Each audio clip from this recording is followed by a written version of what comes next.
Il vetro del negozio è preso a colpi di tombino. L'allarme è lanciato da un residente svegliatosi di soprassalto in piena notte dal forte botto del tombino in ghisa scaraventato violentemente contro una delle vetrine antisfondamento del negozio. Ennesimo tentativo di spaccata nel cuore di Mestre, nel negozio di arredi e accessori per la casa esposti. Il tentato colpo nella notte tra mercoledì e giovedì in via Manin. Probabilmente sono semplicemente degli sbandati che cercano di racimolare qualche soldo e cercano di entrare.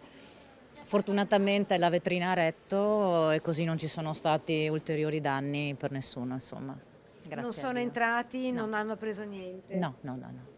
No. Però tanti i danni, diceva. Eh beh sì, i danni e le difficoltà, insomma, in questo periodo non ci voleva.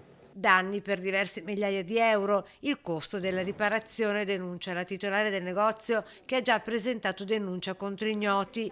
Attività che si trova giusto dietro Piazza Ferretto e a 2 passi anche dal municipio della città. Siamo nel cuore di Mestre, eppure mancano le telecamere di videosorveglianza del comune, ad eccezione dell'unica presente e dedicata al solo controllo della ZTL. Scatta il frame solo sì, per dare le multe, in sostanza sì. Infatti abbiamo chiesto se possibile di installarne una per quello che può servire, ma quantomeno come deterrente, con altro scopo. La tentata incursione dell'altra sera, soltanto l'ultima delle tantissime andate invece a segno a discapito delle attività commerciali dell'area. La sera qui è buio pesto perché l'illuminazione è pressoché assente. La richiesta appello per chiedere più illuminazione a Cafarsetti, che Deborah Esposti rivolge anche ai negozianti par suo per poter fare insieme squadra contro la malavita.